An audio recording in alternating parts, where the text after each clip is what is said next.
Are you looking to improve your sales without resorting to pushy tactics? Welcome to Sales Made Easy, the podcast that helps you to achieve better sales results and gain long-lasting clients through relational selling. Let's get right into it. What is a good word? I wanted to talk a little bit about emotional intelligence.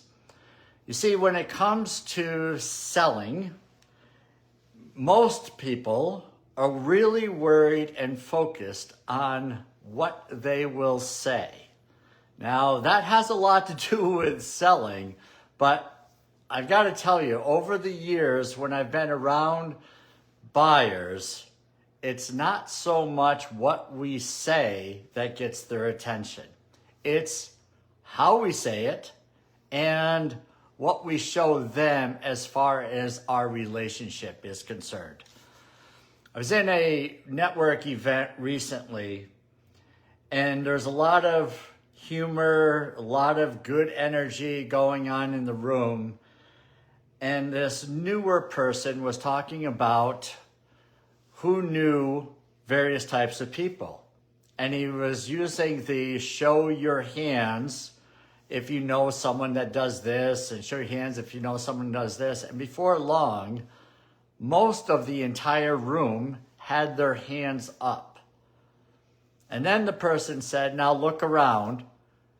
Why aren't you giving me any leads? Was then what was proceeding out of the mouth. Why aren't you giving me any leads?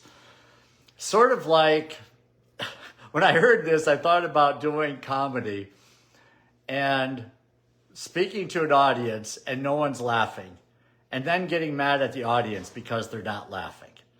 You probably have seen comics do this. It just doesn't go over well. Then what people start doing is they start insulting the audience, and really that's what's coming across. The audience will laugh when it's natural to laugh. Laying a guilt trip on them is not going to help. That doesn't help for a comic, and it certainly does not help in our relationship and building in sales.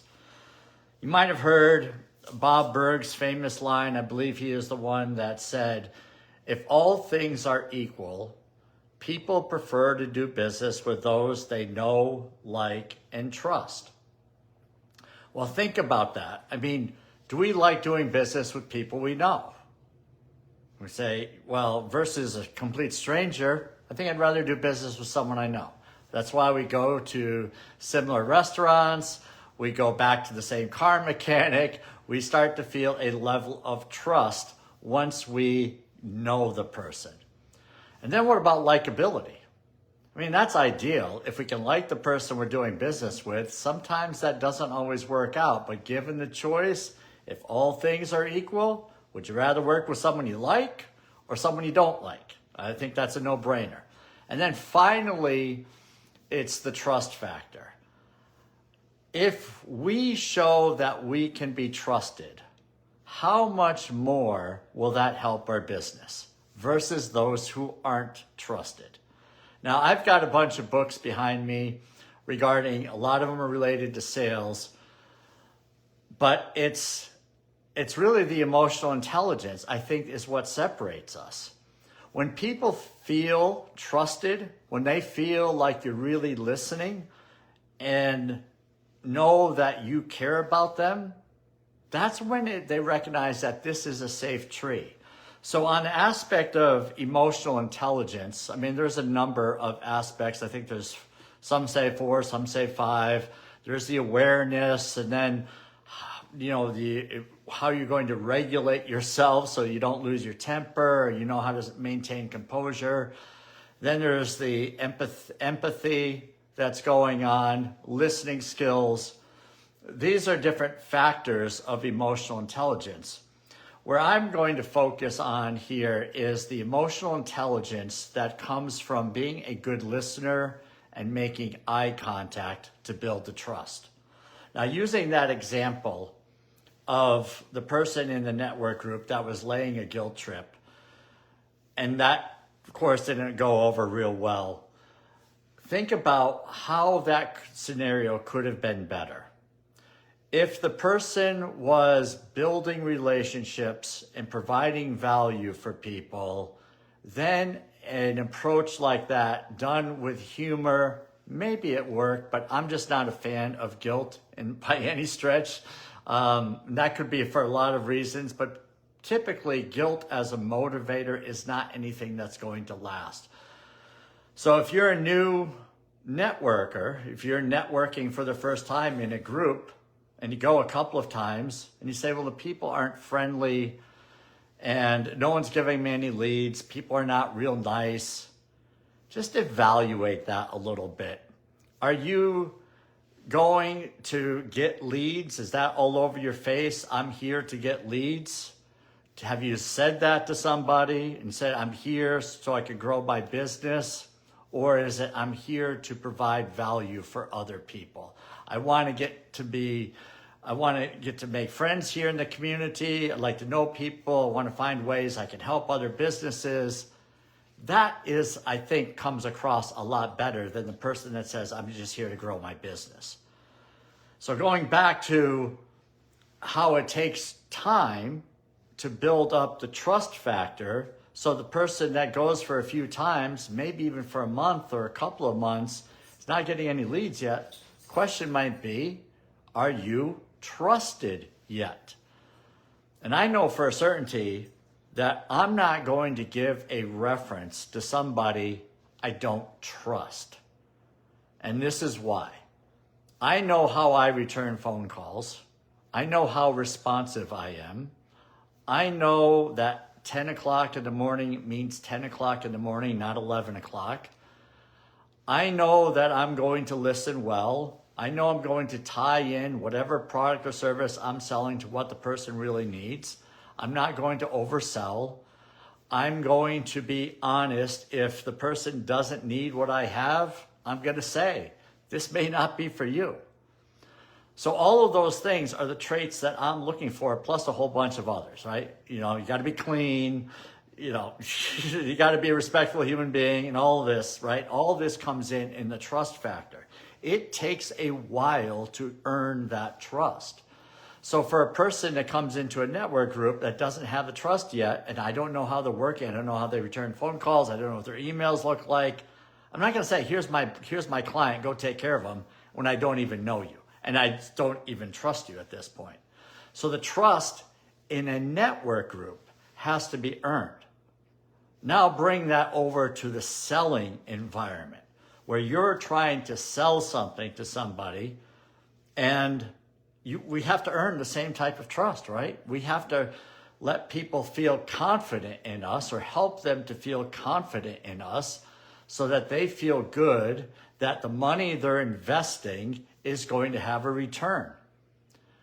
We all know of deals where we've probably bought things that we regretted because we did not get the ROI, the return on investment that we hoped for, or the person didn't carry out what they said they were going to carry out. We all have that.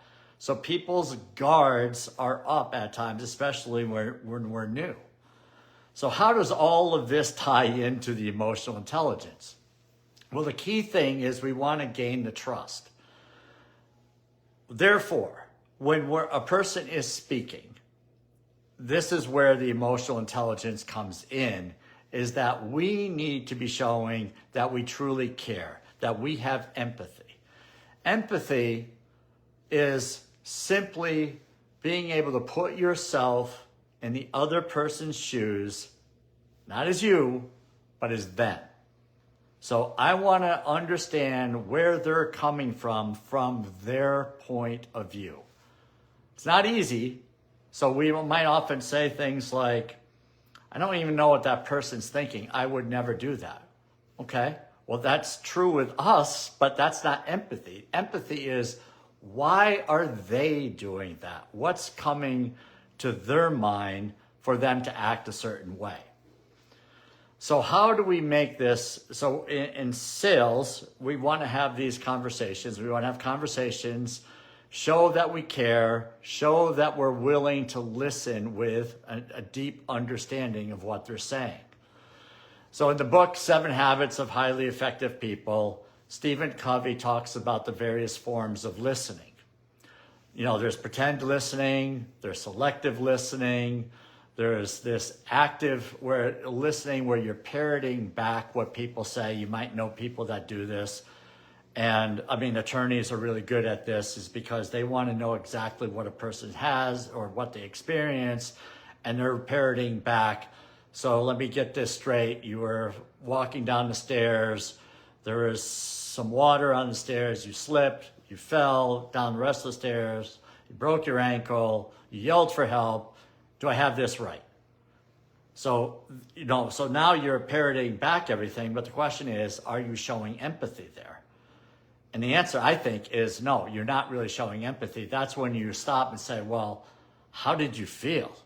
I mean, what was that like, laying on the bottom of the stairs, yelling for help? What was going through your mind? How are you feeling? So then the person can open up.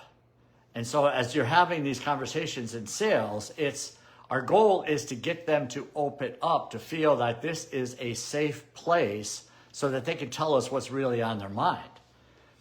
If they don't feel like it's a safe place to tell you what's really on their mind, what are your chances of getting the sale? I mean, some people will say things like buyers are liars, or they're cheap, or they said they didn't want to buy because of my price. It might simply be you didn't show enough interest, or we didn't show enough interest in the person for them to feel safe and trust us to open up even more. Sometimes explaining things to people, about our own shortcomings, why we need their product, it's not easy to do. I mean, think about the financial planner that goes into an environment. Person may really need some help with financial planning. Maybe their finances are a mess. Maybe their future is a mess. But they don't want to tell anybody. So they might say things like, I'm all set, or that's not an issue. And they're just saying those things to cover for themselves.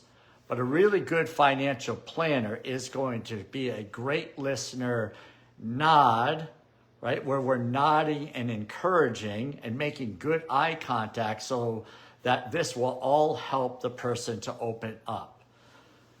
So where's the emotional intelligence coming in? It comes in through that communication. Now, as the person is having the conversation, the one who has the issue can start to feel like, yeah, this guy Harry, or this guy Jim, or Bill, or Mary is really listening to me.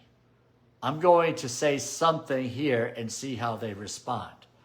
Now they might say, maybe the person's 50 years old, they might say something like this: I've never saved a dime for my retirement. Now a person might react, who's been doing this forever and ever, might react with absolutely nothing on their face, make the eye contact and nod like they've seen it before. Someone else might go, and make this expression like they're shocked. And now the person that's speaking, saying they have a problem, what do you think is the potential that they will continue down that path? That they will tell you more based on your shocked look on your face. So they're seeing judgment. They're not seeing trust, they're seeing judgment. And that's a completely different issue now. Now they start to close up, and it's difficult to get information out of the person to find out what they really need so you can serve them. Then you can say things like, would you like to hear more about what I do? And they say, sure, and then they disappear.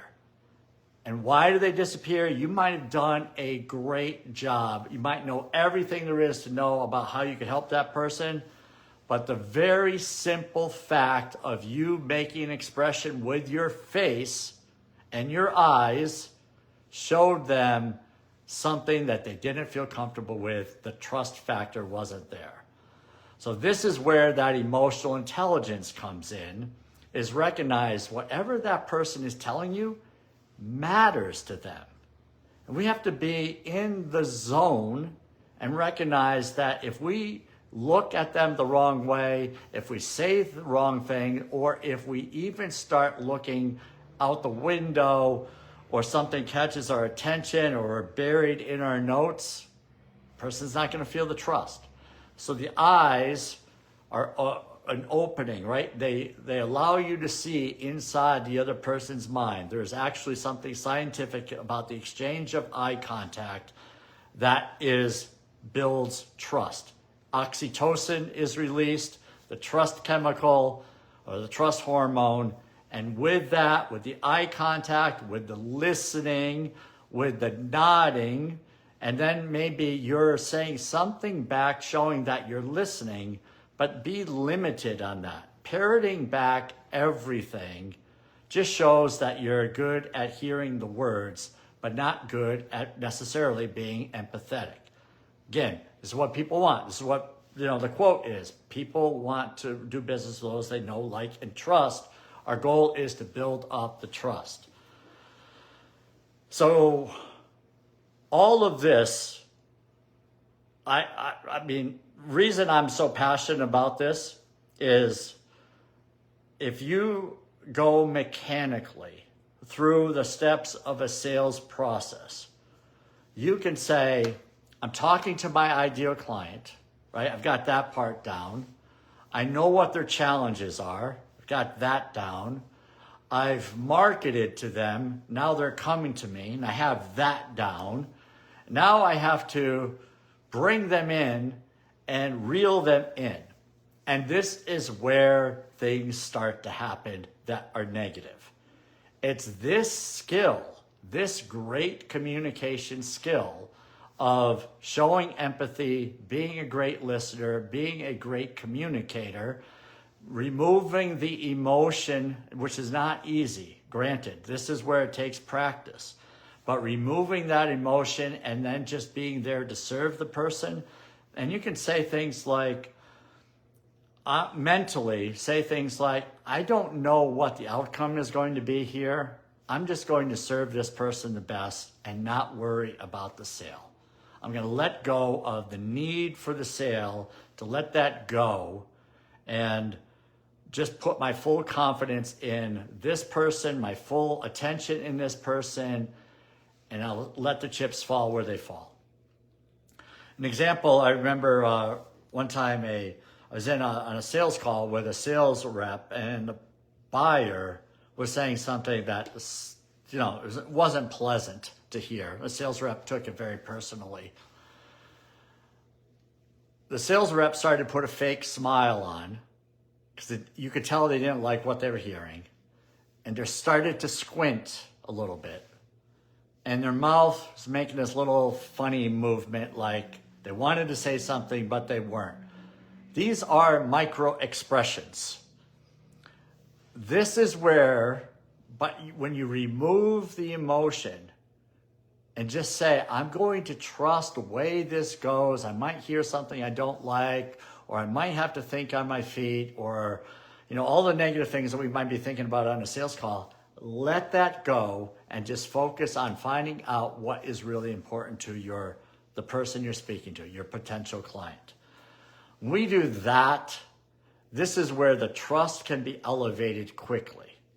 If we don't, then we get put into the pot of everyone else and say they're all alike. I'm going to go with the person who's got the best price, or maybe they dress better, but I don't really have a connection with anybody.